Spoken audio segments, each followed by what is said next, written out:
దీని స్తోత్రం. హల్లెలూయా.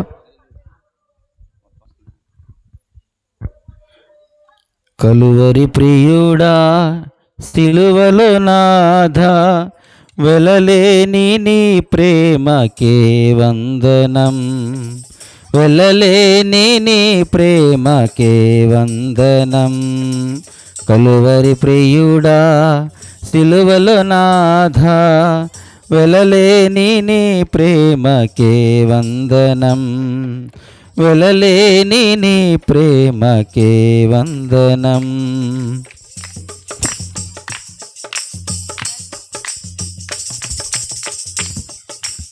ఆదాము చేసిన ఆజ్ఞాతిక్రమమే మరణమునకు కారణమాయనా. ఆదాము చేసిన ఆజ్ఞాతిక్రమమే మరణమునకు కారణమాయనా.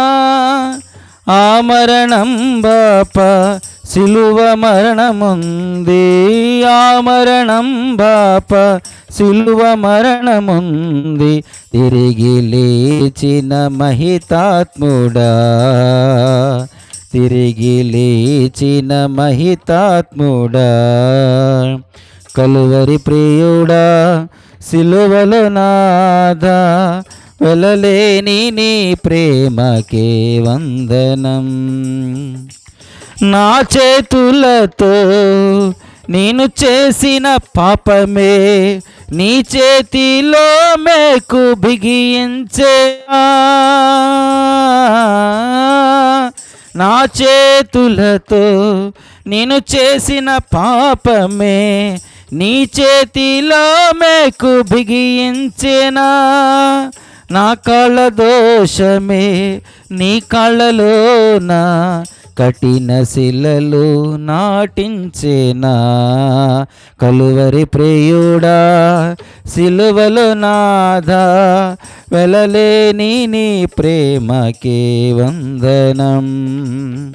నా పాప పడకలే నీ ప్రక్కలోన బల్లెపు పోటు పొడిపించేనా. నా చెడు తలపులే నీ శిరమందు ముండ్ల మగుటము బిగించేనా.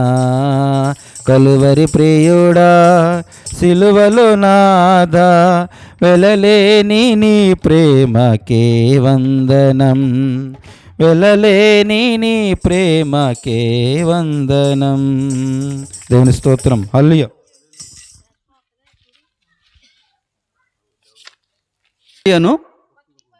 భక్తిపరుడొకడు కైసరయలో ఉండెను. అతడు తన ఇంటి వారందరితో కూడా దేవుని యందు భయభక్తులు గలవాడై ఉండి ప్రజలకు బహుధర్మము చేయొచ్చు ఎల్లప్పుడూ దేవునికి ప్రార్థన చేయువాడు. పగలు ఇంచుమించు 3 గంటల వేళ దేవుని దూత అతని యొద్దకు వచ్చి కొర్నేలి అని పిలుచుట దర్శనమందు తేటగా అతనికి కనబడెను. అతడు దూత వైపు తేరి చూచి భయపడి, ప్రభువా ఏమని అడిగాను. అందుకు దూత, నీ ప్రార్థనలను నీ ధర్మకార్యములను దేవుని సన్నిధికి జ్ఞాపకార్థముగా చేరినవి. ఇప్పుడు నీవు యొప్పేకు మనుషులను పంపి పేతురు అను మారు పేరు గల సీమోనును పిలిపించుము. అతడు సముద్రపు ధరినున్న సీమోను ఒక చర్మకారుని ఇంట దిగి ఉన్నాడని అతనితో చెప్పాను. అతనితో మాట్లాడిన దూత వెళ్ళిన పిమ్మట అతడు తన ఇంటి పనివారిలో 2 తన యొద్ద ఎల్లప్పుడూ కనిపెట్టుకుని ఉండేవారిలో భక్తిపరుడగు ఒక సైనికుని పిలిచి వారికి సంగతులని వివరించి వారిని యొప్పేకు పంపెను. 8వ వచనం వరకు మనం చదువుకున్నాం. 8వ వచనం వరకు. ప్రియులారా, ఈ 10వ అధ్యాయము 1 నుండి 8 వచనాల వరకు మనం చదవగా విన్నాం. ఈ 10వ అధ్యాయంలో మొదటి వచనంలో ఏమని వ్రాయబడి ఉందంటే, ఇటలియా పటాలమనబడిన పటాలములో అన్నాడు. అంటే అర్థం ఏంటి? ఇటలీ పటాలమనబడిన పటాలంలో అన్నాడు కదా, అర్థం ఏంటి? దాని అర్థం ఇటలీ పట్టణమా కాదు. ఎందుకంటే మనం ఈ ఎన్నోది ఆఖరి పట్టణంలో, ఏ పట్టణం అది? అపోస్తులైన పౌలు ప్రయాణం చేసినటువంటి ప్రదేశములు అనేటువంటి మ్యాప్లో ఎక్కడుంది? ఎక్కడో లాస్ట్ ఉంది కదా ఇటలీ కదా. అయితే ఈ ఇటలీయే, కానీ ఇక్కడ చెప్తున్నటువంటి సందర్భం ఏంటంటే ఇటలీ పటాలము అనబడినటువంటి పటాలములు అన్నాడు. అంటే పటంలో కాదు, ఆగా దేశంలో కూడా కాదు. మరి ఎక్కడ అంటే ఇప్పుడు చెప్పాడు కదా, ఎవరి గురించి? కొర్నేలి అనేటువంటి ఒక భక్తుడి గురించి చెప్తున్నాడు. ఆయన కైసరయలో ఉన్నాడని చెప్తున్నాడు కదా. కైసరలో ఉన్నాడంటే దాని అర్థం ఏంటంటే ఇటలీ పటాలం అనబడిన పటాలములు అంటే దీనిని ఏమంటారంటే, ఇటలీ పటాలం అనే దాన్ని ఒక రెజిమెంట్ అంటారు, ఒక బెటాలియన్ అంటాం కదా. మనం ఆర్మీకి సంబంధించినటువంటి ఈ సెక్షన్స్లో చూసినప్పుడు బెటాలియన్స్ అంటాం. అంటే ఒక బెటాలియన్ లాంటిది అనమాట. ఈ పటాలం అంటే ఒక బెటాలియన్ లాంటిది. అంటే దాని అర్థం ఏంటి? ఒక రెజిమెంట్ అంటాం దాన్ని. అంటే మిలిటరీ స్థావరాలు ఉంటాయి కదా, మిలిటరీ అంటే సైనిక స్థావరాలు, సైనిక స్థావరమే ఈ బెటాలియన్, దానినే పటాలం అంటారు. దానికి ఒక అధికారి ఉంటాడు. ఎవరు? ఆ రెజిమెంట్కి ఒక అధికారి ఉంటాడు. ఆ అధికారిని ఏమంటారంటే కర్నల్ అంటారు. ఆ అధికారిని మిలిటరీలో ఏమంటారంటే కర్నల్ అంటారు. కర్నల్ అంటే అతని కింద ఎంతమంది ఉంటారు? కొన్ని వేల మంది. అంటే ఇప్పుడంటే వేల మంది, అప్పుడంటే ఆ కాలంలో కొన్ని వందల మంది. ఇంకా మీకు బాగా చెప్తాను ఎలాగంటే, మన తూర్పుగోదావరి జిల్లా ఉంది. తూర్పుగోదావరి జిల్లాలో కొంచెం ఇంచుమించుగా ఎన్ని టౌన్స్ అయితే ఉన్నాయో, అంటే గోపాలపురం, దేవరపల్లి, తాళపూడి, ఇటువంటి టౌన్స్ అన్ని కోయిలగూడెం, ఇటువంటి టౌన్స్ అన్నింటిలో కూడా ఏముంటున్నాయంటే పోలవరం సహా ఇటువంటి పోలీస్ స్టేషన్లు ఉంటాయి కదా. ఒక పోలీస్ స్టేషన్కి వచ్చి ఎంతమంది ఉంటారు? ఒక ఎస్ఐ గారు, ఏఎస్ఐ గారు, ఓ రైటర్ గారు, ఒక హెడ్ కానిస్టేబుల్, ఆ తర్వాత కొంతమంది సిబ్బంది. అంటే కొంచెం ఇంచుమించుగా ఒక 20 మంది ఉండొచ్చు కదా. 20 మంది అంటే ఇప్పుడు మనం చదువుతున్నటువంటి ఈ అధ్యాయంలో ఆయన ఎంతమందికి అధిపతి? ఎంతమందికి? 100 మందికి అధిపతి కదా. 100 మందికి అధిపతి, శతాధిపతి అన్నాడు కదా. శత అంటే ఏంటి? 100 కదా. శతాధిపతి అంటే ఆయన ఒక 100 మందికి అధిపతి. అయితే ఇప్పుడు మనం చూసినప్పుడు ఒక గోపాలపురం పోలీస్ స్టేషన్లో ఎంతమంది సిబ్బంది ఉంటారు అనుకుంటున్నాం? కొంచెం ఇంచుమించుగా 25 మంది సిబ్బంది ఉండొచ్చు. ఇప్పుడు 25 మంది సిబ్బంది అంటే ఎన్ని పోలీస్ స్టేషన్లు అయితే? 4 పోలీస్ స్టేషన్లు అయితే ఒక 100 మంది అవుతారు. ఒక స్టేషన్కి ఒక ఎస్ఐ ఉంటే కదా. ఇప్పుడు ఆ 2-3 స్టేషన్లు అనుకోండి, సంఖ్య విస్తరిస్తే 2-3 స్టేషన్లు సరిపోద్ది. ఒక 3 స్టేషన్లు అనుకోండి, అప్పుడు దానికి ఏముంటారు? అధికారిగా సిఐ గారు ఉంటారు, అవునా? సిఐ గారు ఉంటారా? ఇప్పుడు సిఐ గారు ఉన్నారు అనుకోండి. ఆ సిఐ గారు ఒక సాధారణమైనటువంటి వ్యక్తి వెళ్తే సమాధానం చెప్పే పరిస్థితి ఉంటుందా? ఉండదు కదా. ఒక ఎస్ఐ గారితో సాధారణంగా మాట్లాడడానికి అవకాశం ఉండదు. అటువంటిది ఒక 3 ఎస్ఐలకి ఒక అధికారి ఉంటారు, ఆయన పేరే సర్కిల్ ఇన్స్పెక్టర్ అంటారు. ఆయనకి ఎటువంటి అధికారం ఉంటుంది? ఈ 3 స్టేషన్ల పరిధిలోనూ, తర్వాత ఈ మండలాల్లో ఉన్నటువంటి గ్రామాల్లోనూ, ఆ గ్రామాల్లో నివసించిన ప్రజల్లోనూ చూడండి ఎంతటి ఆధిక్యం ఉంటుందో. అంతటి అధికారి ఎవరంటే కొర్నేలి శతాధిపతి కదా. ఆయన గురించి ఒక దూత ఏమని మాట్లాడుతున్నాడంటే చదువుదాం. అతడు తన ఇంటి వారందరితో కూడా దేవుని యందు భయభక్తులు గలవాడయుండి ప్రజలకు బహుధర్మము చేయొచ్చు, ఎల్లప్పుడూ దేవునికి ప్రార్థన చేయవాడని మాట్లాడుతుండే ఇక్కడ. అంటే అటువంటి పరిస్థితి ఏం చెప్తున్నాడు కొర్నేలి గారి పరిస్థితి? అతను ఇంటి వారిలో ఎటువంటి వాడంట? దేవుని యందు, అంటే తన ఇంటి వారందరూ కూడా దేవుని యందు భయము భక్తి కలిగి ఉన్నవారని. అంత మాత్రమే కాకుండా అతడు గొప్ప భక్తిపరుడని, అంత మాత్రమే కాకుండా అతడు దేవుని యందు భయము భక్తి కలిగి ఉన్నాడని, అంత మాత్రమే కాకుండా సమాజంలో ఒక గొప్ప పేరు, అంటే పేరు ప్రఖ్యాతులు కలిగి ఉండడం ఏంటి? దాన ధర్మాలు చేస్తాను కదా, ఆ మంచోడును మంచివారు అని చెప్తారు. కాబట్టి ఇతను చూసినప్పుడు ఇంటిలోనూ సమాజంలోనూ దేవుని విషయంలోనూ ఎలా ఉన్నాడంటే గొప్ప వ్యక్తిగా ఉన్నాడు, గొప్ప వ్యక్తిగా ఉన్నాడు. ఈ సాక్ష్యం ఎవరు చెప్తున్నారు చెప్పండి? సాక్షాత్తు సాక్షాత్తు దేవుడే చెప్తున్నాడు. ఎందుకంటే ఆ దేవుడు చెప్పినటువంటి ఆ యొక్క వర్తమానాన్ని పుచ్చుకుని ఎవరు వచ్చారు? దూత వచ్చారు అక్కడికి కదా. దూత వచ్చింది కదా, వచ్చాడు. వచ్చింది గట్రా చేసింది అనకండి. ఎప్పుడైనా పాట పాడితే దూత వచ్చింది అనకండి, దూత వచ్చాడని పాడండి. ఓకేనా? Right, okay. అయితే ఇక్కడ మనం చూసినప్పుడు అంతటి భక్తిపరుడు ఏం చేస్తున్నాడంట? పగలు ఇంచుమించు 3 గంటల వేళ. ఈ 3 గంటలు మనం చూస్తున్నామా? అనేక మార్లు చూస్తున్నాం. ఎక్కడ చూస్తున్నాం? యేసు ప్రభు ప్రాణం విడిచిపెట్టడం మనం చూస్తాం కదా. 3 గంటలకి 9 గంటలకు వేసినటువంటి ఆ రాను మీద ఆయన కొంచెం ఇంచుమించు 3 గంటల వరకు శిలువ రాను మీద వేలాడుతూ ఆ ప్రాణాన్ని అర్పించడం మనం చూస్తాం. తర్వాత 3 గంటలకు ఏం జరిగింది? పేతురు యోహానులు ఎక్కడికి వచ్చారు? దేవాలయానికి వచ్చారు. అక్కడ ఒక వ్యక్తిని బాగు చేశారు. ఆ 3 అనేటువంటి సందర్భం, 3 గంటల అనే సందర్భం యోధా సాంప్రదాయంలో 9వ గంట కొట్టినప్పుడు ఆ సందర్భం.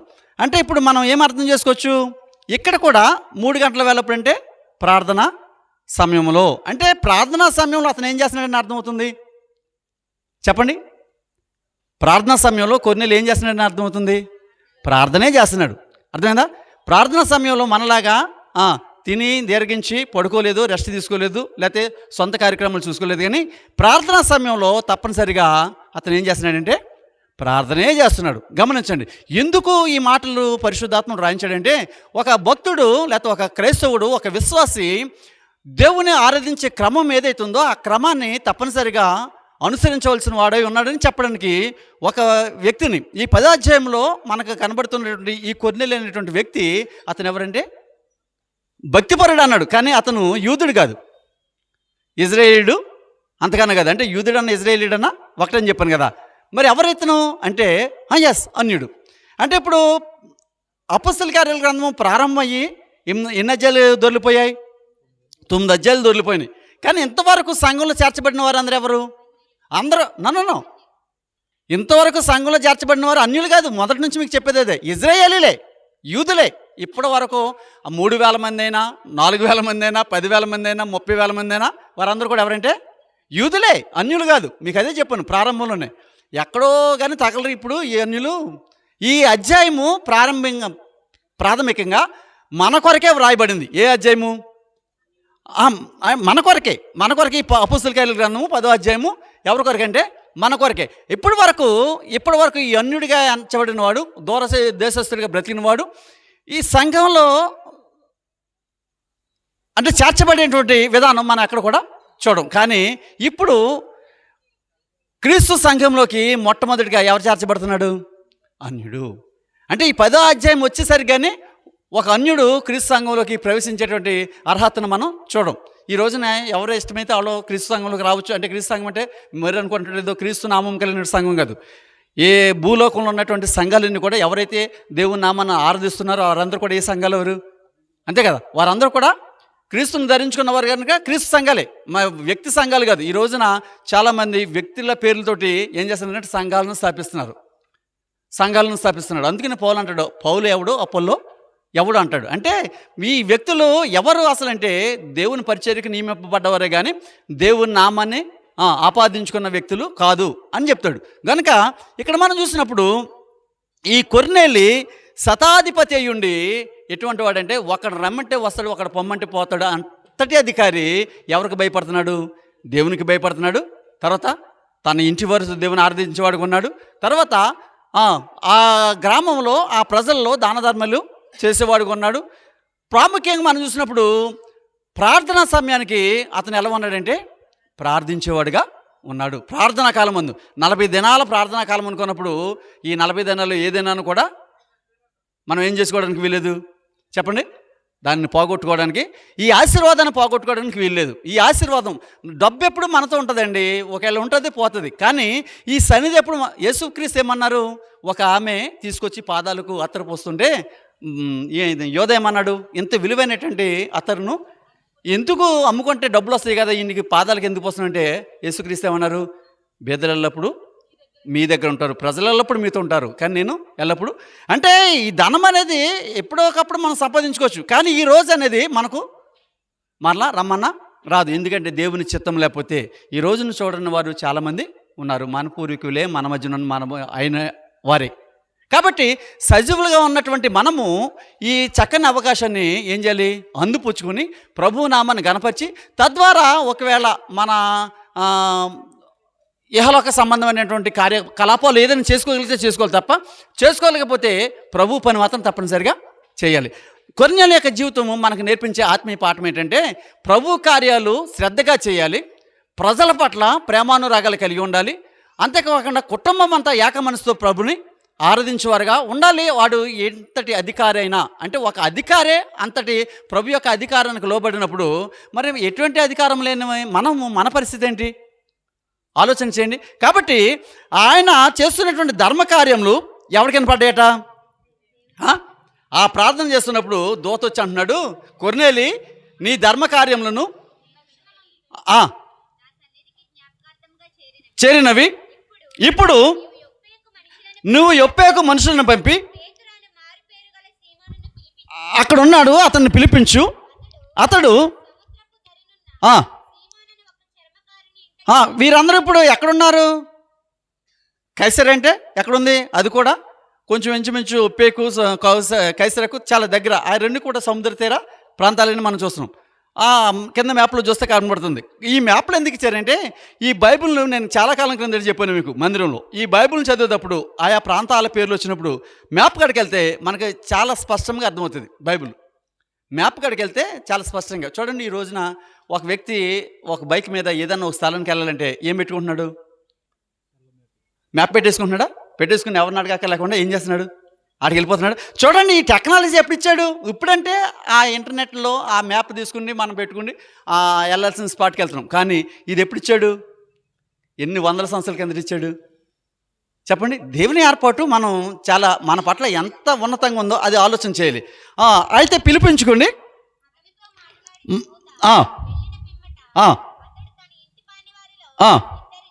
కిందకు వచ్చేద్దాం 9వ వచనం కాడికి. మరునాడు వారి ప్రయాణమైపోయి పట్టణమునకు సమీపించినప్పుడు పగలించుమించు 12 గంటలకు పేతురు ప్రార్థన చేయుటకు మిద్ది మీదకి ఎక్కెను. అతడు మిక్కిలి ఆకలిగొని భోజనము చేయగోరెను. ఇంటి వారు సిద్ధము చేయుచుండగా అతడు పరవశుడై, పరవశుడవడం అంటే ఎస్, ఇప్పుడు మనం చదివేదంతా కూడా పరిశుద్ధాత్మని కార్యముల గ్రంథం కనుక పరవశం అవడం అంటే పరిశుద్ధాత్మతో నింపబడడం అనేటువంటి సత్యాన్ని మనం గ్రహించాలి. పరవశుడే ఆకాశము తెరవబడ్డాయి. ఇప్పుడు ఏ సందర్భం చూస్తున్నాం? ఇప్పుడు మరలా మరి ఈ దర్శనంలో ఏం జరుగుతుంది? స్టెఫను చనిపోయినప్పుడు ఆకాశం తెరవబడడం చూస్తున్నాం. మళ్ళీ ఇప్పుడు పేతురు యొక్క దర్శనంలో ఆకాశం తెరవబడడం,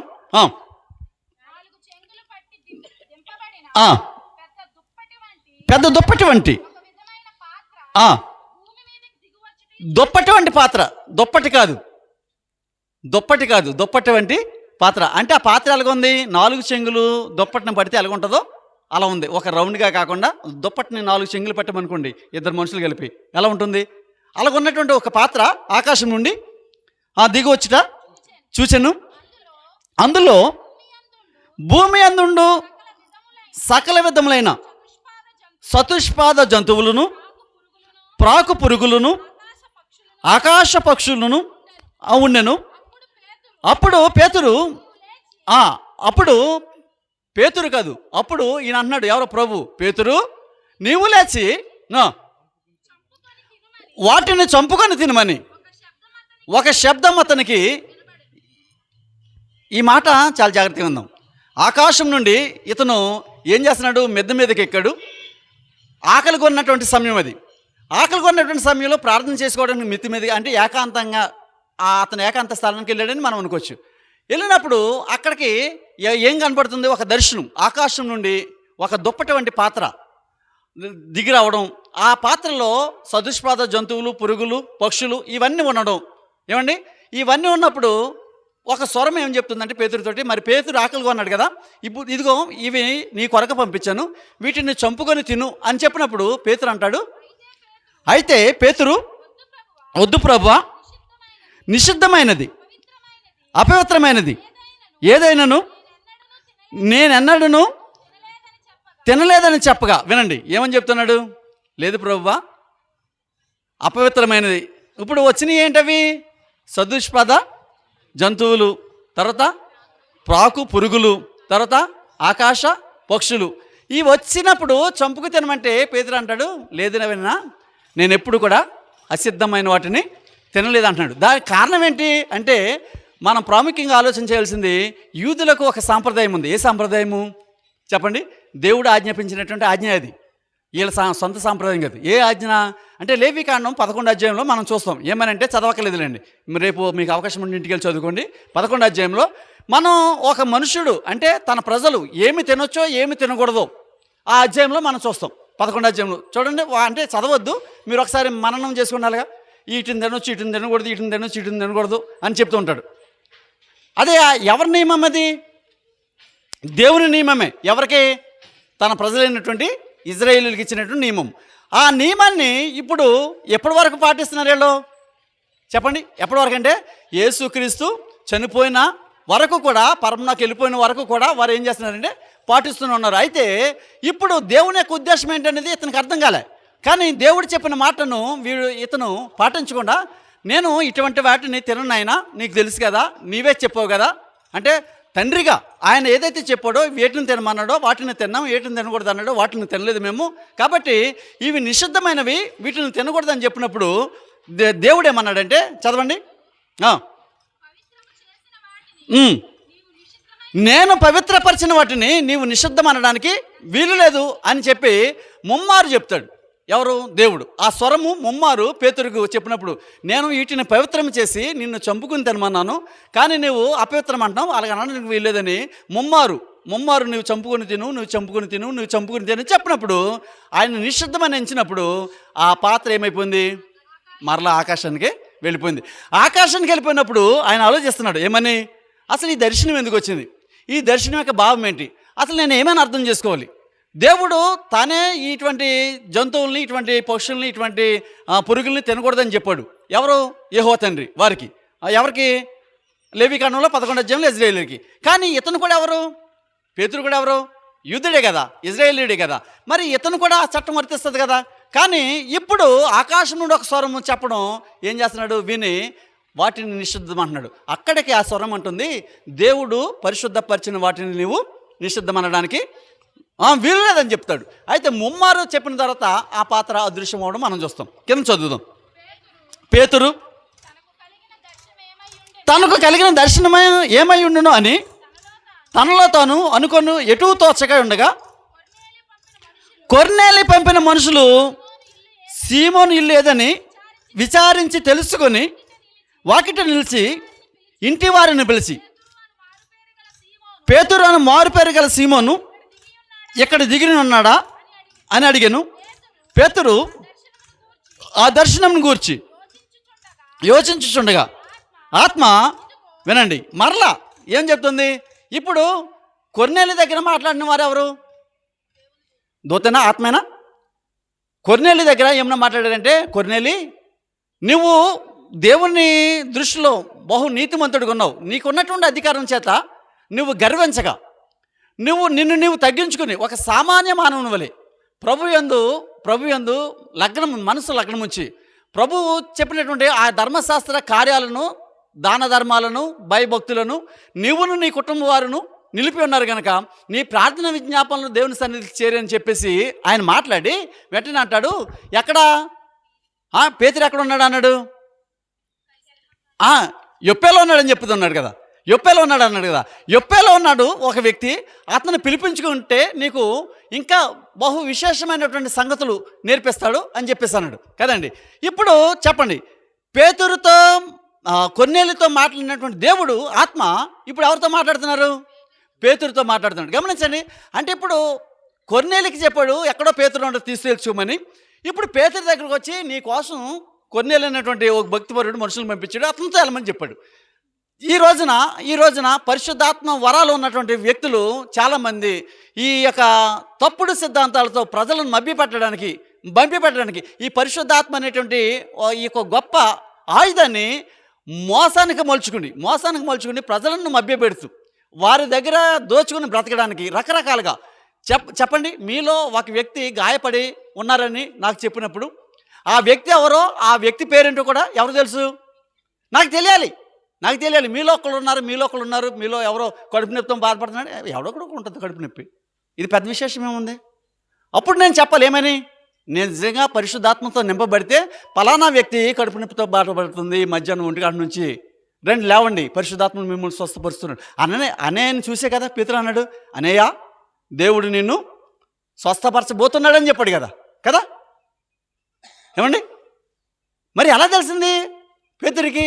అంటే పరిశుద్ధాత్ముడు వచ్చి సర్వము మీకు నేర్పిస్తాడని చెప్పాడు. అంటే కొంత నేర్పించి కొంత వదిలిపెట్టాడండి. ఎవరో కడుపు నొప్పితో బాధపడుతుందంటే ఆ వ్యక్తి ఎవరో కూడా చెప్తాడు, ఏ నొప్పితో బాధపడుతుందని చెప్తాడు, ఆ వ్యక్తి ఎటువంటి వాడో చెప్తాడు, అతను ఆ కార్యానికి అర్హుడో కాదో చెప్తాడు, ఇవన్నీ చెప్తాడు. ఇక్కడ మనం చూసినప్పుడు ఈ కార్యంను మనం చూస్తే కొర్నేలితో మాట్లాడినటువంటి దేవుడు పేతురుతో మాట్లాడాడు. పేతురుతో మాట్లాడినటువంటి దేవుడు వెంటనే పేతురు ఏం చేస్తున్నారు? ఎవరినైతే 2 మనుషులను పంపిస్తున్నారని చెప్పారో వారిని చూస్తున్నాడు. చదవండి. ఇదిగో నిన్ను ఎదుగుచున్నారు, నీవు లేచి సందేహింపక వారితో కూడా వెళ్ళుము, నేను వారిని పంపి ఉన్నానని అతనితో చెప్పాను. పేతురు ఆ మనుషుల యొద్దకు దిగివచ్చి, ఇదిగో నిన్ను ఎదుగువాడను నేనే, మీరు ఎదుగువాడను నేనే, మీరు వచ్చిన కారణమేమని అడిగినప్పుడు పేతురు అందుకు వారు, నీతిమంతుడును దేవునికి భయపడువాడును యోధా జనులందరి వలన మంచి పేరు పొందిన వాడునైనా సత్యాధిపతియగు కొర్నేలియను ఒక మనుషుడు ఉన్నాడు. వినండి. ఈ వచ్చిన దూతలు ఏం చెప్తున్నారు? దూతలంటే మరలా మనం దేవదూతలకి ఎక్కడికెళ్ళకండి. ఎవరు పంపిన దూతలు? వీళ్ళు కొర్నేలి పంపిన దూతలు. ఈ మనుషులు ఈ ముగ్గురు వచ్చి అంటున్నారు ఏమనంటే కొర్నేలి గురించి చక్కని సాక్ష్యం, నీతిమంతుడును దేవునికి భయపడేవాడును యోధా జనులందరి వలన మంచి పేరు పొందిన. ఇక్కడ ఏం గమనించాలి మనం? చెప్పండి. వాడు ఎంత నీతిమంతుడైనా, ఎంత భక్తిపరుడైనా, ప్రభు కొరకు తన ప్రాణమే అర్పించేవాడైనా మంచివాడని ఎవరు ఒప్పుకోరు? చెప్పండి. మనుషులు కాదు, అది మన గ్రామాల్లోనూ మన బ్రతుకుల్లోనూ, అది పక్కన పెడదాం. ఇక్కడ ఎవరు ఒప్పుకోరు? మీరు అన్నది కరెక్టే, మనుషులే. కానీ ఇక్కడ ఎవరు ఒప్పుకోరు? నో. పేతురు ఒప్పుకోపోతానికి పేతురికి చెప్పాడు కదా పరిశుద్ధాత్ముడు, 2-3 మనుషులు వచ్చారు, నువ్వు సందేహింపగా వెళ్ళని పరిశుద్ధాత్మను చెప్పాడు కదా. ఇప్పుడు పరిశుద్ధాత్ముడు ఏం చెప్తే చేస్తానికి పేతురు రెడీగా ఉన్నాడు. కానీ ఇక్కడ ఎవరు ఒప్పుకోరు అంటే ఎవరు అన్నారు? మంచి పేరు పొందిన యోధా జనులందరి వలన. ఎవరి వలన అంట? ఎవరు ఒప్పుకోరు ఒక మనిషి మంచోడని? మనం వాక్యాన్ని ఫాలో అవ్వాల్సింది ఇది. యోధా జనాంగము ఒక వ్యక్తిని మంచివాడని ఒప్పుకోరు, ఒక వ్యక్తిని గొప్పవాడని ఒప్పుకోరు, ఒక వ్యక్తిని నీతిమంతుడని ఒప్పుకోరు, ఒక వ్యక్తిని పరిశుద్ధుడని ఒప్పుకోరు, ఒక వ్యక్తి తనకంటే గొప్పవాడని ఒప్పుకోడు. మనము ఏ ఐపీఎస్ఓ ఏ ఐఏఎస్ఓ చేసామనుకోండి, సాధారణంగా డిగ్రీ చదివిన సరే బాగా చూస్తామా? ఎందుకు కారణం?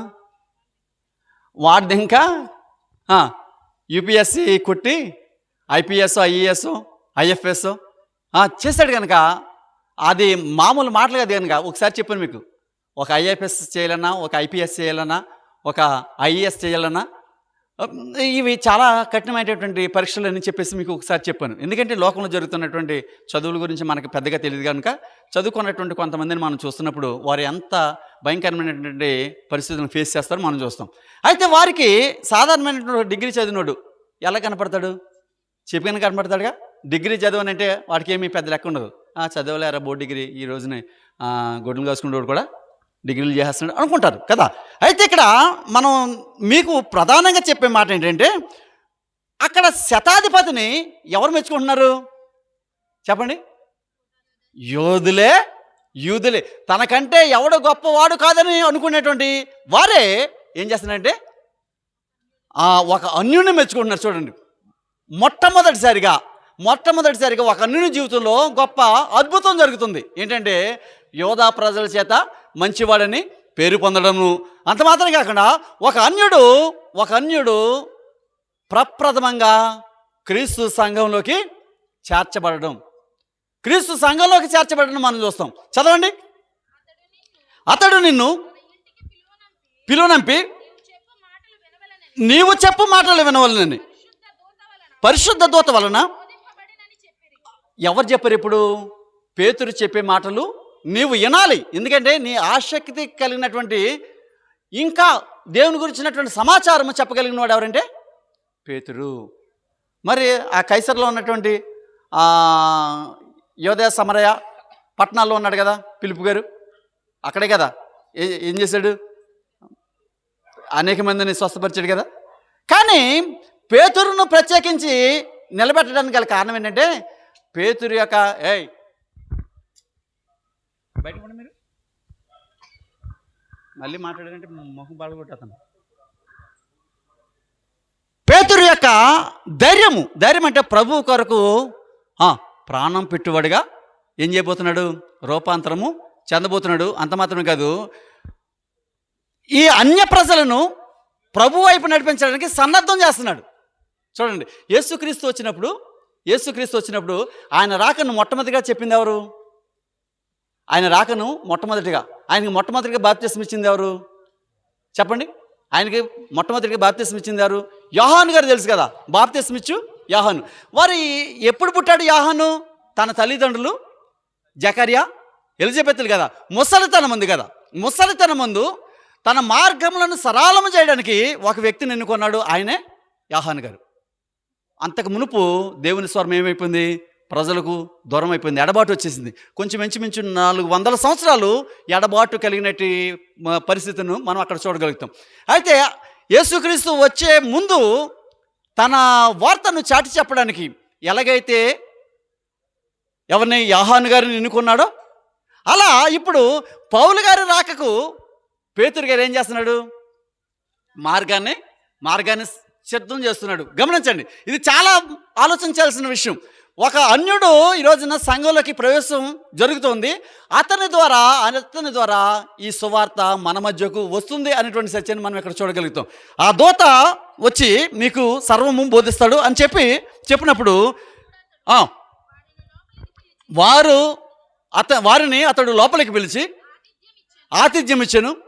మరునాడు అతడు లేచి వారితో కూడా బయలుదేరాను. ఇప్పుడు దూతలు ఎక్కడికి వచ్చారు? ఈ ముగ్గురు మనుషులు ఎక్కడికి వచ్చారంటే యొప్పేకి వచ్చారు. పేతురుతో ఉన్నారు. ఆ రాత్రి అంతా ఏం చేశారు? మరలా బయలుదేరి తెల్లారి ఈ ఇంటికి వచ్చారు. ఎక్కడికి? కైసర దగ్గరికి, కొర్నేలి గారి దగ్గరికి వచ్చారు. చదవండి. వెళ్ళిరి. అప్పుడు కొర్నేలి తన బంధువులను ముఖ్య స్నేహితులను పిలిపించి వారి కొరకు కనిపెట్టుకొని ఉండేను అన్నాడు. అబ్బా, ఈ మాట చాలా జాగ్రత్తగా వినాలి. కొర్నేలి ఎటువంటి వాడు? భక్తిపరుడు, నీతిమంతుడు, ధర్మకార్యాలు చేసేవాడు, యోధా ప్రజల చేత మంచివాడని పేరెన్నిక గనవాడు కదా. అందున ఒక అధికారి. ఎవరు? ఒక అధికారి అంటే అనేక మందికి ఏం చేసి ఉండొచ్చు? అన్యాయం చేసి ఉండొచ్చు కదా. అధికారులు ఎప్పుడు కూడా ఏం చేస్తారు? 90% అధికారులు ఏం చేస్తారండి చెప్పండి? అన్యాయమే చేస్తారు. అఫ్కోర్స్ 10% ఉండరని కాదు, ఎక్కువ శాతం ఏంటంటే వారికి ఉన్నటువంటి అధికారాన్ని బట్టి, వారికి ఉన్నటువంటి పేరు ప్రఖ్యాతులను బట్టి, వారికి ఉన్న స్నేహ బంధాలను బట్టి దగ్గర వారికి మేలు చేస్తారు, దూరం వారికి అన్యాయమే చేస్తారు. నీతికి నిలబడి న్యాయం జరిగించేవాడు చాలా కొద్దిమంది ఉంటారు. ఎందుకంటే వారు ఎక్కువ కాలం ఆ డ్యూటీని చేయలేరు కనుక. అయితే ఇక్కడ మనం చూసినప్పుడు ఈ కొర్నేలి ఎంతటి పేరు ప్రఖ్యాతులు కలిగిన వాడైనప్పటికీ కూడా ఆయన ఏం చేస్తున్నాడంటే చక్కని మాట, వారి కొరకు ఎవరైతే పేతురు పిలబడుతున్నాడో వారు రాక కొరకు బంధువులను స్నేహితులను పిలిపించి వారి కొరకు కనిపెట్టుచుండని అంటాడు. ఎందుకు పిలిపించాడు అంటే దూత చెప్పాడు ఏమని? పేతురు వస్తే నీకు ఇంకా సర్వసత్యాన్ని ప్రకటిస్తాడు, కాబట్టి నువ్వు చేసేటువంటి ధర్మకార్యాలు, ప్రార్థనలు, విజ్ఞాపనలు దేవుని సన్నిధి చేరాయి, అందుకనే దేవుని కృప నీ మీద ఉంది. ఇంకా నీవు దేవునిలో బహుబలముగా విస్తరించాలంటే ఆ సేవకుని తీసుకొచ్చి ఆయనతోటి వాక్యం చెప్పించుకొని చెప్పినప్పుడు ఇతను ఏం చేశారంటే చక్కగా ఆ కుటుంబం వారితో కాకుండా ఇప్పుడు ఏం జరుగుతుంది? సంఘాన్ని, బంధువుల్ని, వీళ్ళని పిలుచుకుండి మా ఇంటికాడ ప్రార్థన రండి అంటామా? అంటామనమండి చెప్తాం కదా. ఇప్పుడు కొర్నేలి జీవితంలో ఏదైతే జరుగుతుందో అది మన జీవితంలో ఎక్కడ జరుగుతుంది? దేవుని స్తోత్రం చెప్దాం. అర్థమైంది మీకు? కొర్నేలి జీవితంలో ఏదైతే జరుగుతుందో, ఏదైతే ఆలోచన దేవుని ప్రణాళిక జరుగుతుందో, ఈ రాత్రి ఇక్కడ ఏం జరుగుతుంది? అదే జరుగుతుంది. దేవుని మందిరంలో జరగాల్సినటువంటి ఈ ఆరాధన ఎక్కడ జరుగుతుందంటే కొర్నేలి గృహం దగ్గర జరుగుతున్నట్టుగా ఈ ఆరాధన ఈ స్థలంలో.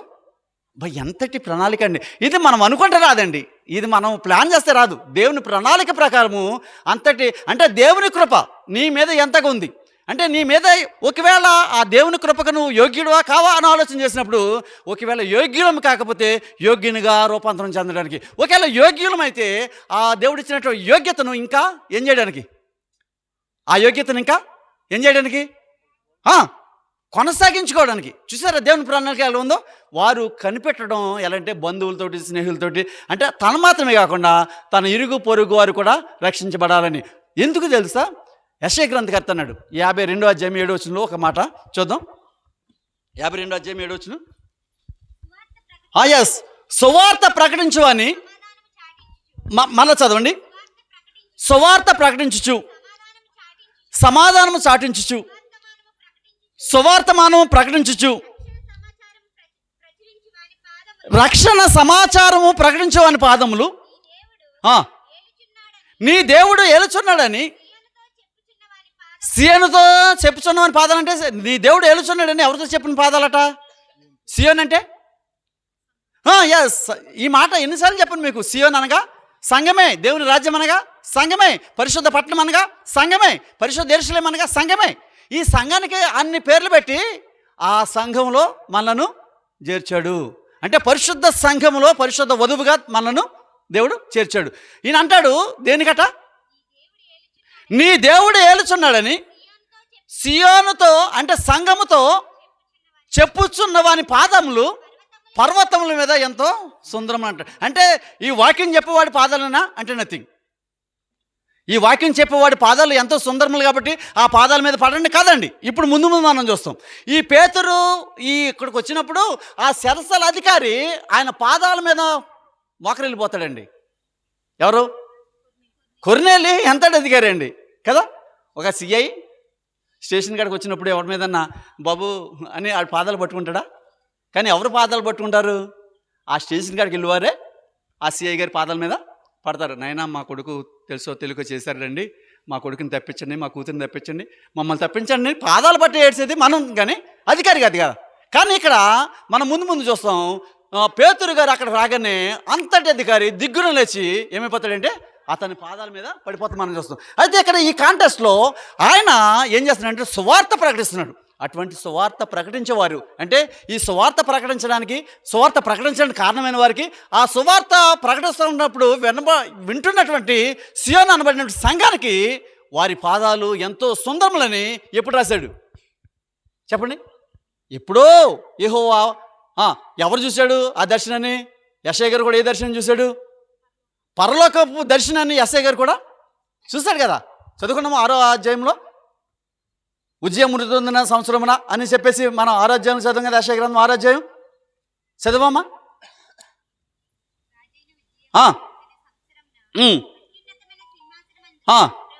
ప్రభు ఆసీనుడై ఉండగా అన్నాడా? అంటే ఇది జరగందా? ఇప్పుడు స్తెఫను జరగందా? పేతురు చూసే దర్శనం జరగందా? ఏమండి? అంటే దేవుడు సంఘానికి ఎంతటి ఆధిక్యనిస్తున్నాడో మనం చూడగలం. చదవండి. రాగా కొర్నేలి అతన్ని ఎదుర్కొని అబ్బా ఏం చేశాడట? ఇప్పుడు నా సొంత మాటలు ఇవి. ఎవరు చెప్తున్నారు? ఒక అధికారి కొర్నేలి పరిస్థితి ఏంటి, పేతురు పరిస్థితి ఏంటి? ఏమండి? 3 గంటలప్పుడు ఒక కుంటివాడు ఏమడిగాడు? భిక్షం అడిగాడా? ఏమన్నాడు పేతురు గారు? మా దగ్గర నువ్వు ఆశిస్తున్నట్టు వెండి బంగారాలు మరి కొర్నేలి దగ్గర ఉన్నాయలేవా? ఉండబట్టే కదా ధర్మకార్యాలు చేశాడు, ఉండబట్టే కదా అధికారిగా పిలువబడుతున్నాడు. తన దగ్గర ధనం ఉంది, అధికారం ఉంది. ఏమండి? ప్రభు పైగా దేవుని యందు భయము భక్తి కలిగినటువంటి అతిశయం ఉంది. కానీ ఇవన్నీ కూడా ఏం చేశాడు? అలా పడేశాడండి, ప్రక్కన పెట్టడం కాదు, అలా పడేశాడంతే. అలా పడేసి వెంటనే పేతురు కాళ్ళ మీద పడిపోయినప్పుడు పేతురు అన్నాడు, అందుకు పేతురు నీవు లేచి నిలువుము, నేను కూడా ఎవరిని అబ్బాయి, ఈ రోజుని ఎవరైనా అటువంటి సేవకుడు వచ్చారనుకోండి, ఏం చెల్లిస్తున్నారు? రెడ్ కార్పెట్స్ వేసేసి, గ్రీన్ కార్పెట్స్ వేసేసి, వాడు మనిషి అండి, ఒక అనామకుడు ప్రభు వాక్యం చేత బలపరచబడి అనేక మందిలో ఘనంగా వాడబడుతుంటే, వాడు హెలికాప్టర్ వస్తున్నాడు, కారు వేసుకొస్తున్నాడు, వస్తున్నాడు, వాడి కొరకు ఏం జరుగుతున్నారు? వీళ్ళు ఏం కార్పెట్లు పరిచేసి పూలు జల్లుతూ ఆహ్వానాలు, దాన్ని కొంతమంది స్త్రీలని, దాన్ని కొంతమంది స్త్రీలను పెట్టి మధ్యలో నడుస్తూ, ఎంతటి పనికిమాల స్థితికి దిగజారిపోయాడు ఈ రోజున సేవకుడు అనేది. ఎందుకంటే ప్రాముఖ్యంగా ఇప్పుడు ఈ పరిచర్య చేసేటువంటి పరిస్థితుల్లో సేవకుడు తను ప్రక్షాళన చేసుకోవాలి. చూడండి, పేతురు ఎటువంటి వాడు అంటే చనిపోయినటువంటి తబితను లేపిన వ్యక్తి కదా. కానీ వారి దగ్గర ఏమన్నా ధనం ఉందంటే నథింగ్. మరి ఏ అధికారం చేత అంటే ప్రభు ఇచ్చినటువంటి అధికారం. ఆ ప్రభు ఇచ్చినటువంటి అధికారం ఒకవేళ నీ వలన స్వస్థతలు జరిగితే ఎవరిని నామాన్ని మహిమపరచాలి? దేవుని నామాన్ని తప్ప నిన్ను నీవు కాదు. నిన్ను నీవు మహిమపరచుకోవడానికి. ఎందుకంటే దేవుడు అన్నాడు, నా మహిమను నేను ఎవరికి ఇచ్చేవాడును కానా అన్నాడు. మనం 13వ అధ్యాయంలో చూస్తాం. రేపు రోజులు జరిగే కొద్దీ 13వ అధ్యాయంలో జరిగినటువంటి భయంకరమైన సంఘటనలు మనం చూడగలం. ఎవరైతే దేవుని మహిమను ఆపాదించుకుంటాడో వాడు తాత్కాలికంగా గనుడిగా అంచబడినా కానీ దేవుని రాజ్యంలో ఎంత మాత్రం కూడా చోటు సంపాదించేవాడికి మనం చూడలేం. అంటే మనకుందా అంటే ఒకవేళ ఏమో మనం కూడా ఆ స్థితికి దిగజారిపోతే మన పరిస్థితి కూడా అవ్వచ్చు. ఇక్కడ మనం చూసినప్పుడు పేతురు అంటున్నాడు, మేము కూడా నీలాంటి నరుడనే అని చెప్పి అతన్ని లేవనెత్తి అతనితో మాట్లాడుచు లోపలికి వచ్చి అనేకులు కూడి ఉంటాడు చూసి వినండి ఇప్పుడు చెప్తున్నాడు. ఏమని చెప్తున్నాడు? నాయనా, నీవు అన్యుడవు, మేము యూదులము. యూదులు అన్యజాతి వారితో ఏం చేయరు? సహవాసం చేయరు. మన యేసుక్రీస్తు కాలంలో చూసాం ఒక స్త్రీ విషయంలో.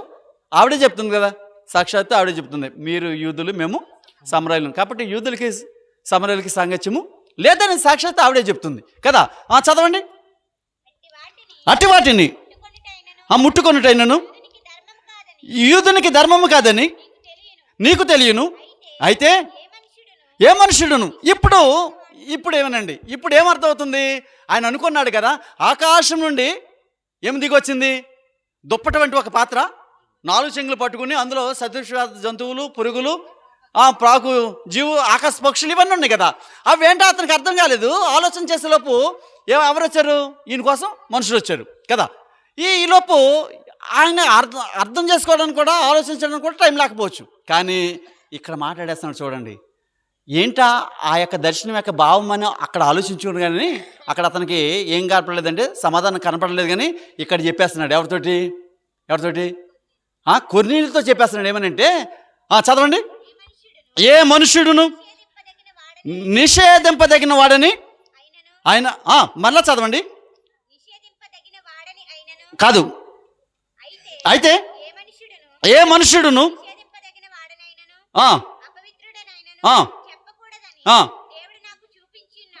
ఏ మనుషుడు నిషేధింపదగిన వాడు అపవిత్రుడని చెప్పడానికి వీలు లేదు. వాటిని నిషిద్ధమైనడానికి వీలేదు. ఇదేం చెప్తుంది ఇప్పుడు ఈ మాట? ఏ మనుషుని కూడా మనం ఏం చేయకూడదు? ఏ మనుషుని కూడా నిషేధించబడిన వాడని,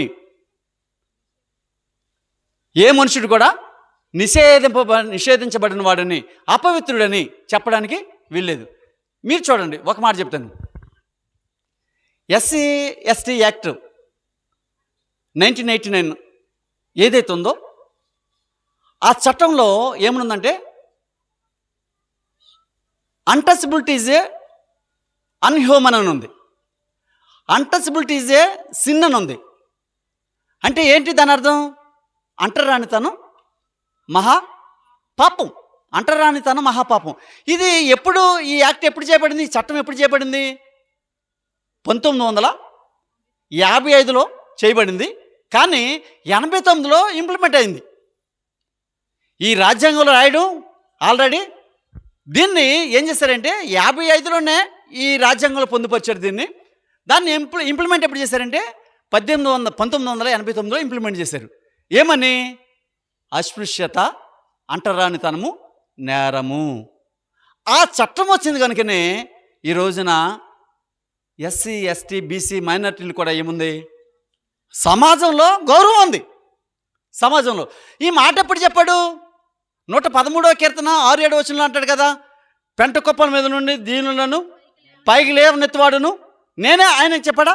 తన ప్రజల ప్రధానులతో కూర్చుండబెట్టివాడును నేనే అని చెప్పాడా? ఎప్పుడు చెప్పాడు ఈ మాట?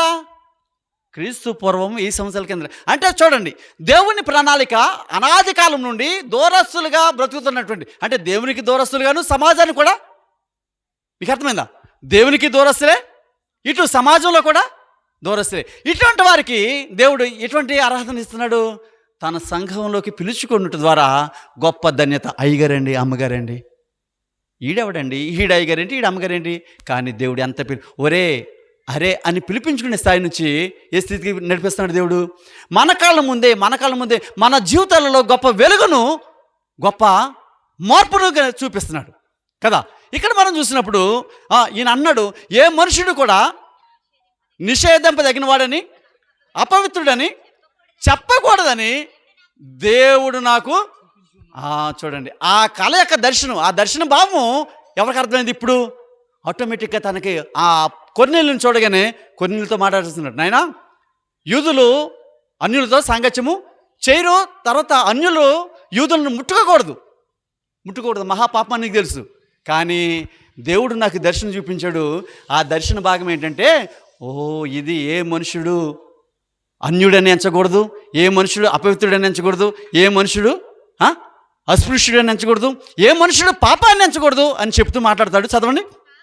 కాబట్టి ఇప్పుడు నాకు అర్థమైంది. కాబట్టి నన్ను పిలిచినప్పుడు అడ్డమేమీ చెప్పక వచ్చేది కనుక ఎందుకు నన్ను పిలవనంపించో చెప్పన్నప్పుడు కొన్నేళ్ళు అన్నాడు, 4 దినముల క్రిందట పగలు 3 గంటలప్పుడు మొదలుకొని నేను ఇంట ప్రార్థన చేయుచుండగా ప్రకాశమానమైన వస్త్రములు ధరించిన నిలిచి, కొర్నేలి నీ ప్రార్థన వినపడెను, దేవుని సముఖమునందు గనుక పంపి సీమోనును పిలిపించుము, అతడు ఉన్న దిగి ఉన్నాడు చెప్పెను. వెంటనే నిన్ను పిలిపించిందని, నీవు వచ్చినది మంచిది, ప్రభువు నీకు ఆజ్ఞాపించినవన్నీ వినుటకై ఇప్పుడు మేమందరము దేవుని ఎదుట ఇక్కడ కూడి ఉన్నామని చెప్పాను. ఏనండి, నీవు వచ్చి మాకు చెప్పడానికి మేమందరం కూడా కూడి ఉన్నాం. చూసారా అబ్బాయి, ఎంతటి చక్కని ప్రణాళిక అండి. ఆ రోజు యొప్పేలో జరుగుతున్నటువంటి ఆ గొప్ప సంఘటన ఈ రోజున ఎవరింటి జరుగుతుంది? ధన్యత కదా ఇది. నిజంగా మందిరంలో జరగాల్సినటువంటి ఆరాధన తన కుటుంబం దగ్గర ఎందు నిమిత్తమైతే దేవుడు ఏర్పాటు చేస్తాడు. ఒకవేళ ఈ వర్తమానమే నీ కుటుంబానికి, నీ బంధువులకు, నీ స్నేహితులకు, నీ గ్రామానికి, నీ సంఘానికి అందించడానికి మాట్లాడు. ఇది మనం ఎంచుకున్న టాపిక్ కాదు, అవునా? ఇది ఈరోజు ఇక్కడ మాట్లాడదాలనుకున్న టాపికా? ఎలా వచ్చింది? ఇది క్రమంలో వస్తుంది కదా. ఒక వ్యక్తి ఏం చేస్తాడంటే వాక్యం చెప్పాలనుకున్నప్పుడు అక్కడ సందర్భం బట్టి తన కొన్ని వచనాలు తీసుకుని మాట్లాడుతున్నాడు. కానీ ఇక్కడ అలా కాదు. ఏది ఈ క్రమంలో వస్తున్నటువంటి వాక్యము కుటుంబానికి ఎంత ఆదరణ కలిగించే వాక్యము. దేవుడు ప్రారంభ శతాబ్దంలో జరిగినటువంటి సంఘటనను సాక్షాత్తు మన కన్నుల ముందు ఇక్కడ కనిపిస్తున్నాడు. అయితే ఈ సందర్భాన్ని బట్టి నిన్ను పిలిపించానైనా మాతో మాట్లాడడానికి, నీకేమైతే తెలుసో అవన్నీ మాకు స్పష్టంగా చెప్పు, మేము వినడానికి రెడీగా ఉన్నామన్నాడు. చూడండి, ఎవరు ఒక అధికారి ఖాళీ ఉంటుందండి? ఒక సిఐ గారిని తీసుకొచ్చి ఒక గంట సేపు మనం కూర్చోబెట్టుకోగలమా?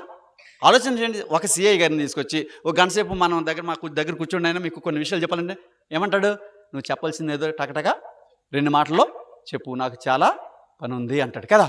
కానీ వీరు అంటున్నారు, 100 మందికి అధికారి అయినటువంటి ఈయన అంటున్నాడు, నువ్వు ఏమి చెప్పాలనుకున్నావు, పరిశుద్ధాత్ముడు మాకు ఏమి నీ చేత బోధించాలనుకున్నాడు, అదంతా చెప్పినైనా మేము వినటానికి సిద్ధంగా ఉన్నామని చెప్పినప్పుడు, రైట్, ప్రారంభించండి.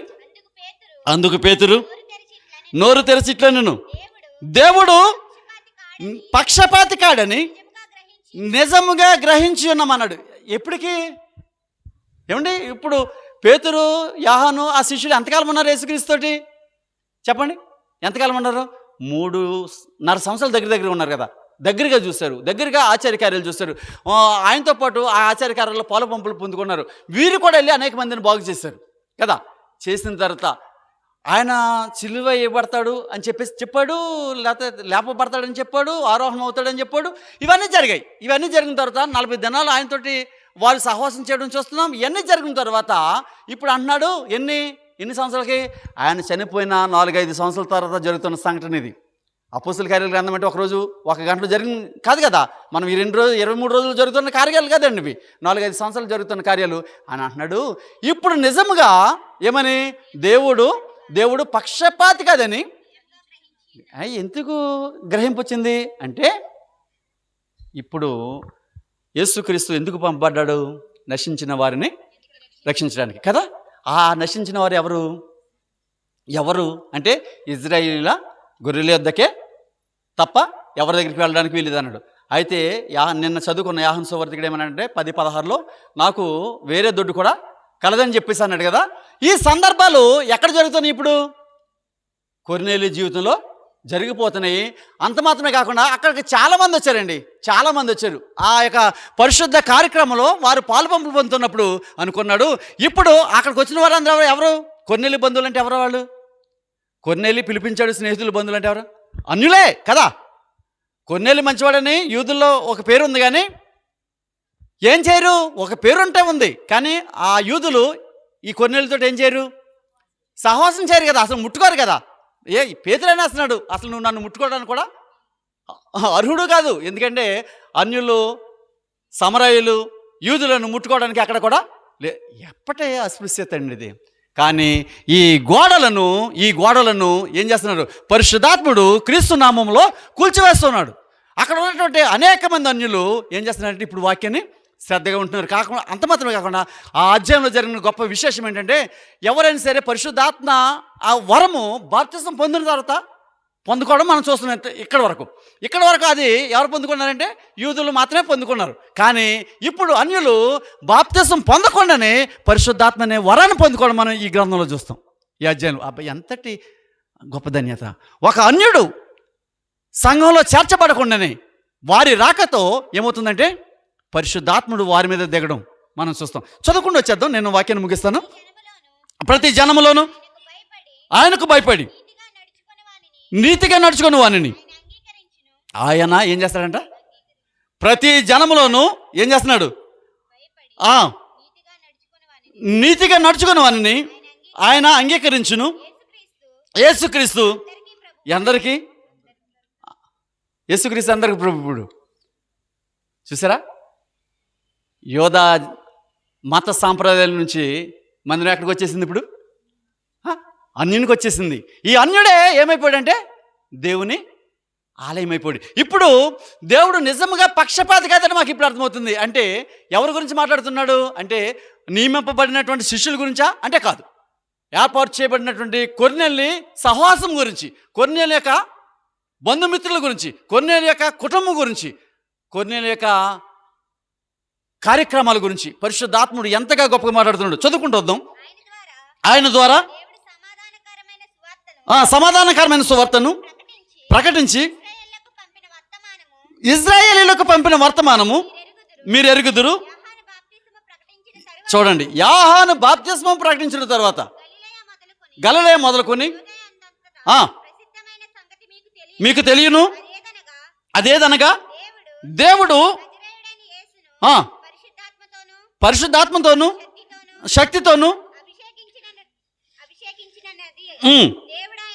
దేవుడు ఆయనకు తోడయుండెను గనుక ఆయన మేలు చేయొచ్చు, అపవాది చేత పీడింపబడిన వారిని స్వస్థపరచుచు.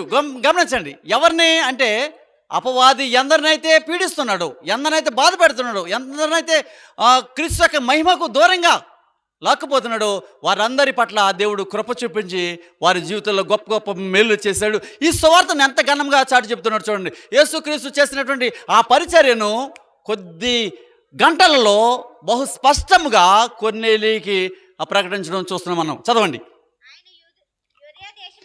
ఆయన యూదా దేశమందును యెరూషలేమునందును చేసిన వాటిని అన్నిటికీ మేము సాక్షులము. ఆయనను వారు మ్రానుకు వేలాడదీసి చంపితిరి. దేవుడు ఆయనను మూడో దినము లేపి ప్రజలందరికీ కాగా దేవుని చేత ముందుగా ఏర్పరచబడిన సాక్షులకే, అనగా ఆయన మృతుల నుండి లేచిన తరువాత ఆయనతో కూడా మాకే అనుగ్రహించను. ఇదియుగాక దేవుడు సజీవులకును మృతులకును న్యాయపతినిగా నియమించిన వాడు ఈయనే అని ప్రజలకు ప్రకటించి దృఢ సాక్ష్యం ఇయ్యవలనని మాకు ఆజ్ఞాపించను. ఆయనందు విశ్వాసం ఉంచిన వాడు ఎవడో వాడు ఆయన నామము మూలముగా పాపక్షమాపణ పొందునని ప్రవక్తల అందరూ ఆయన గూర్చి సాక్ష్యం ఇచ్చిరి. ఎవరిచ్చారని చెప్తున్నాడు? ఆ ప్రవక్తలందరూ కూడా ఎవరి గురించి సాక్ష్యం ఇచ్చారు? ఈ సంగతులన్నీ ఎవరి ద్వారా అయితే జరిగాయో అవన్నీ కూడా ఆయన గురించి ఎవరెవరు సాక్ష్యం ఇచ్చారంటే ప్రవక్తలందరూ కూడా సాక్ష్యం ఇచ్చారు. అంటే మోషేతో సహా. మనం లోక శుభవార్తలో ఈ లోక గారు రాస్తాడు 24వ అధ్యాయం 27వ వచనంలో ఏమని రాస్తాడంటే, లోక శుభవార్త 24వ అధ్యాయం 27వ వచనం చూడండి ఒకసారి. మోషేయు సమస్త ప్రవక్తలను మోషేయు అంటే మోషేని ప్రప్రథమంగా ఎందుకు చూపిస్తున్నాడు అంటే మనం చాలా సందర్భాలు చెప్పుకున్నాం. అంటే వీళ్ళు కొంతమంది మూల పురుషులను ఏం చేసేవారు? ఘనంగా ఎంచేవారు. అంటే మూల విరాట్లుగా లేకపోతే ప్రత్యేకమైనటువంటి పురుషులుగా వాళ్ళని ఎంచేవారు. కాబట్టి ఇక్కడ మనం చూసినప్పుడు ఆ ప్రవక్తలు అన్నప్పుడు మోషే గారి పేరును ప్రస్తావించి ప్రాముఖ్యంగా, అంటే మోషే గారికి వారి మీద ఉన్నటువంటి టైం చూడక్కలేదు, మోషే గారికి వారి మీద ఉన్నటువంటి అపార నమ్మకాన్ని మరొకసారి బలపరుస్తూ ఈ మాటలు చెప్పడం మనం చూస్తున్నాం. తర్వాత చదవండి. పేతురు ఈ మాటలు ఇంకా చెప్పుచుండగా అతని బోధ విన్న వారందరూ మీదికి పరిశుద్ధాత్మ దిగను. చూడండి, వీరు చేర్చబడిన వారు అప్పటికి ఇంకా బాప్తిసం తీసుకున్నారా అంటే లేదు. పేతురు యొక్క సువార్తను వినడానికి సమకూర్చబడ్డాడు. కానీ పరిశుద్ధాత్ముడు ఏం చేశాడు చెప్పండి? వారందరి మీదకి అబ్బాయి ఎంతటి గొప్ప ఆశ్చర్యకార్యం అండి.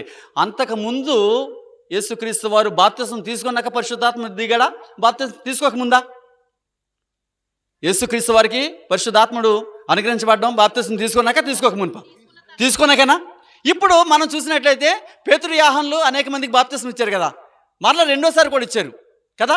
ఈ యోదాయలో ఈ సమరయలో కొంతమంది వాక్యం అంగీకరించారన్నప్పుడు, ఇలాగా అనేక ప్రాంతాల్లో వాక్యం అంగీకరించారన్నప్పుడు వచ్చి వారు ఏం చేశారు?